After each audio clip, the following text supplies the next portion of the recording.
Hello, ladies and gentlemen, and welcome to The Discriminating Gamer, the pledge pin on the uniform of Flounder. Today we're going to go ahead and take a look at Star Trek Ascendancy from Gale Force 9.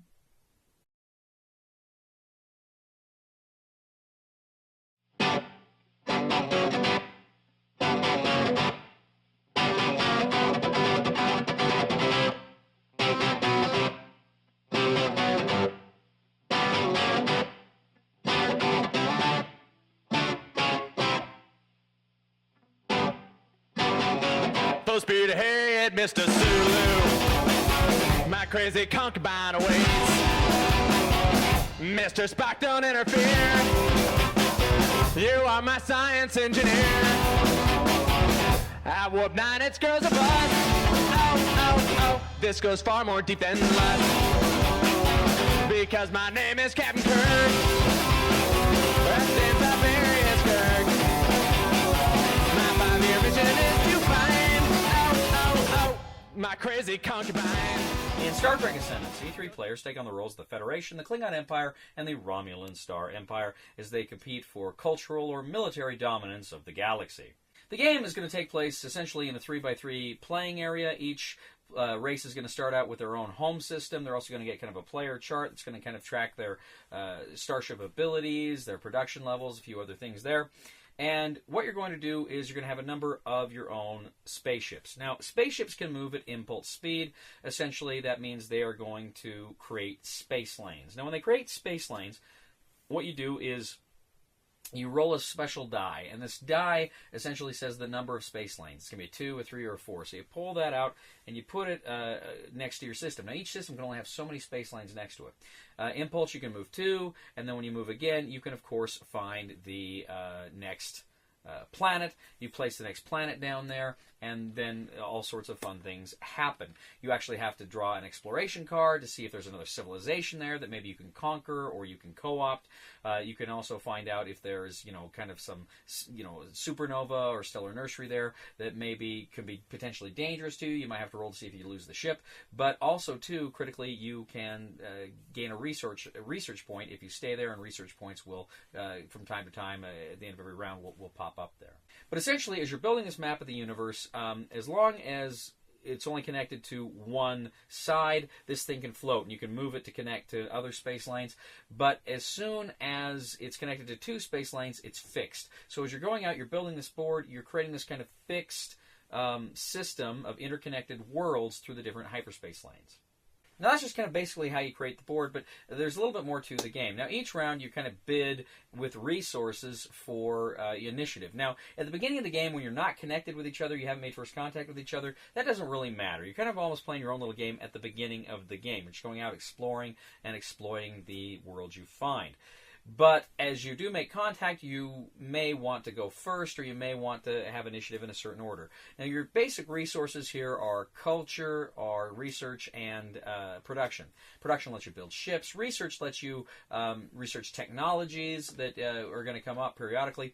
And, of course, you can use them to increase your shield and weapons values on your ships. Now, culture is very interesting. In fact, one of the victory conditions is you can use culture to buy Ascendancy tokens. Once you buy 5 Ascendancy tokens, that's one of the victory conditions. So culture can be very powerful in the game. Now, after you've done initiative, figured out initiative, you're going to do building. This is where you're going to build your starships. You're going to build new bases. You're also going to construct different nodes. Now, on the worlds, you're going to pay certain costs. You've got a little card that says what the costs are. It's kind of like Catan in that respect. You're going to build kind of a central node to show that you control that world. But then you're also going to build either production nodes, research nodes, or culture nodes that are going to produce those resources. Now, different worlds are limited to exactly what they can produce. So you got to pay attention to that as well as you're moving out. Sometimes, just with the luck of the draw of the systems you get, you may not get any good planets, or you may get planets that maybe don't have that much. And as you move further out into space, you're going to encounter more of those kind of phenomena. You're also going to have a chance at this time, as I say, to get your project deck. You can get your project deck out, draw cards, and then you can essentially spend 1 research token on them in order to get them to the point where they need to be. For instance, some research may say it needs 4 tokens. So essentially, unless there's other mitigating factors, you're going to essentially take 4 turns to get it, assuming you put a research token on it every turn. Now, during the command phase, you have 5 tokens. You start with these 5 command tokens. You may get more as the game progresses, but essentially once you take an action, you flip over one of those things, you flip over the next one, you do all of your actions, and then it is the next player's turn. But your actions can be to move your ships. As I say, you can use impulse power to move along the hyperways, but you can also essentially take them off of the board and put them into warp, and then each turn they're in warp, you just add another warp token, and that allows them to move essentially from one world to the other without having to go through the hyperspace lanes. It does take some time, but it can be a lot faster than just moving with the impulse system. Now, you can initiate a space battle for a command. Essentially, you can attack one of your enemies. You can invade a planet, either an enemy planet or an independent civilization you've located. Again, when you find these new worlds, you draw these exploration cards that have all sorts of fun and interesting things from Star Trek. And again, you can encounter these kind of neutral systems. Starfleet can invade them, but they can try to co-opt them culturally. So there's kind of some different avenues to initiate combat, or kind of these cultural hegemonies as well. You can also commission a starbase at this time, which is, starbase is kind of a new little token you place to the side of the world. It kind of fits on there, but that's going to allow you to build starships away from your home planet. Also, it's just going to give you a little bit more reason to defend a certain system out there in space. Now, also, too, at this time, you can actually select from the deck the project cards to put out, and then later you'll be given a chance to put tokens on those as well. You can also consolidate fleets. Essentially, if you have a lot of starships, you can create different fleets. And some of these fleets have different advantages. They can be research fleets, or they can be combat fleets, battle fleets. And they're given certain advantages with whatever you design them to do. There may also be some special rules that come up, some special cards that give you an ability, or a special racial ability as well, that you can spend your token to use those. As I say, from time to time when you encounter those phenomena or hazardous systems, you essentially have to roll the die. You kind of have to beat your shield level in order to make sure you win. You have to be within your shield level, and then you're okay. But if it goes over your shield level, then boom, you take your ship is destroyed. So very quickly, you want to try to improve with research your shields and weaponry to make those kinds of going into those systems less dangerous.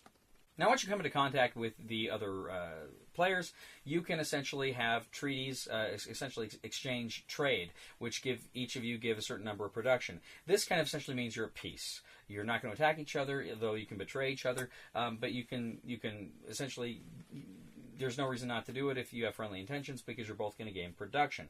However, if you don't have one of those treaties, a state of war exists. You may not be actively fighting each other, but you're not friends. Finally, last thing you're going to do is check for victory. Again, if anybody has 5 hegemony tokens, they are going to win. If any player conquers the 2 other homeworlds, then there's a military victory and they win. If something doesn't happen, you're going to go ahead. You're going to generate resources from both your trade agreements and also from any resource nodes that you have. You're going to collect all of those. Then finally, you're going to add warp tokens to ships at warp. You're going to add research tokens to phenomena out there. You're going to refresh your command tokens and refresh any cards that you may have used during the course of your turn. You're going to repeat that. As soon as somebody does get one of those victory conditions, then they will win Star Trek Ascendancy. So I've got to tell you, I'm a big fan of Gale Force 9. I think they have produced just some outstanding games. I loved Firefly the game. I loved Sons of Anarchy the game. Homeland the game is a lot of fun. I haven't played that one as much, but I enjoyed all of those. They came out with that wrestling game a while back. I played that. I thought it was just so. Didn't love it. Liked it. Didn't love it. So I was really excited when I found out Gale Force 9 got the Star Trek IP. I thought they're going to take it and they're going to run with it. They're going to do a great job here. I was really optimistic about this game. This game came out last year, last fall, I believe. I just got a chance to play it here recently. It's one I've wanted to play for a while, and the good people at Gale Force 9 just sent me this copy, and I was thrilled to finally get a chance to play this game. I thought it was kind of weird. It's really a 3-player game, and not many games that really are 3-player. I guess you can play it 2, but it really feels like a 3-player game the way it's set up. And I know they're coming out with some expansion factions. I think that will increase player count, which I think will, could be interesting. But I sat down and I played this game, and first of all, I read the rules, and it looks like it's going to be kind of a longish game. But I'm thinking, okay, I like longer games. I was reading the rules, and I'm thinking, okay, this looks like it could work. It could be quite interesting. A lot of different options on your turn. A lot of different different paths to victory and a lot of different ways to get there. And so everything going into this was making me think I'm going to absolutely love this game. We sit down, we start playing it, and there's a little bit of a learning curve here. It's not bad, but it's there. And once you get into it, about 2 or 3 turns into it, it's moving pretty quickly.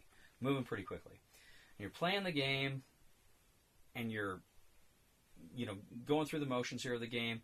You're taking your turns, moving your fleets, building the galaxy. And before you know it, this is a freaking awesome game. This is a really, really good game. A really, really good game. This is a game I would probably love without it being Star Trek. In fact, I'm going to go so far as to say this is not just one of the best Star Trek games I've ever played. This is one of the best civilization building games I've ever played. And I say that because, to me, it has just the right level of complexity and cool and fun mechanics. Some civilization building games can be just a little bit too much. And this one, to me, felt there is complexity here and there is depth, but it's not overwhelming. It's not overpowering. It's not off-putting. It's very, very tight and well-designed and engaging. And the way you build the map is so fun because you get that sense of not just playing a game, but building something. When you play like the computer game Civilization, and there's kind of that sense of you're actually building something. You kind of get that here, that physicality of actually building something, putting the nodes and on the planets, but actually building where the planets are going to be and figuring that out. So that at the beginning of the game you're just here in this corner. By the end of the game, you got this sprawling board. It's phenomenal. It's phenomenal. Now, as I said, this game came out last year. This game would be, had I played it last year, it would undoubtedly, unquestionably have been in my top 10. Undoubtedly. I don't know where exactly it would have fallen on my top 10, but it would be there on my top 10. Star Wars Rebellion came out last year too, and it would probably be neck and neck with that. I'd have to play this one some more because I played Star Wars Rebellion a lot. I'd have to play this one some more to see which one I actually enjoyed playing more because it's that good. And if I love Star Wars Rebellion. So this game is, it's good. For years, my favorite Star Trek IP game, hands down, was WizKid's Star Trek Fleet Captains. I love that game. That is such a fun game. I find I haven't been playing it a lot lately, but I really like that game. I really like Star Trek Fleet Captains. This game, I gotta think about it, but I probably like this better. At least as well. I think it may dethrone Star Trek Fleet Captains as my definitive Star Trek game of choice. Because it's phenomenal, and I'm really excited about the expansions and seeing what that brings to the game. It's just wow. If I got one word for this game, it is wow. It maybe again I got to think about this. It may be my favorite Gale Force 9 game. Firefly, I don't know. I gotta think. I gotta play this one some more. But I really, really love this game. I thought I'd like it a lot, and it exceeded my expectations. And quite honestly, few games do that these days. Every now and then I'll see a game that unexpectedly blows me out of the water. But it seems like those kinds of games are getting fewer and far between. I guess maybe just because I play so many games, I can my expectations are usually met, very rarely exceeded. This exceeded my expectations by a good margin. It was a lot more fun than I thought it was going to be. It was a lot simpler, ultimately, than I thought it was going to be, too. I was scared it was going to be too fiddly and too rulesy and just be bogged down, and the mechanics would be good, not great. But I love the simplicity of the game, but also the depth of the game. So I'm rambling now. I apologize. Buy it. Star Trek Ascendancy, best Star Trek IP game out there, quite possibly one of the best of 2016. Buy it. Thank you once again for joining us today on The Discriminating Gamer. As always, we ask you to please leave a comment for us on YouTube on Board Game Geek, on our Facebook page, or on thediscriminatinggamer.com. We ask you to please like us on Facebook, subscribe to us on YouTube, and follow us on Twitter. We are The Discriminating Gamer. And ladies and gentlemen, you have my permission. If someone you know calls it Star Trek, to hit them. Now, I don't believe in violence, but you can't say Star Trek. It's Trek. Those Klingons better step aside. Those girls can run, but they can't hide. Leave me a blonde or better yet. Say course and find me a brunette. I got my phaser set on kill. No, those girls will bow down to my will. What's going on? Shoot him with the zappity zap.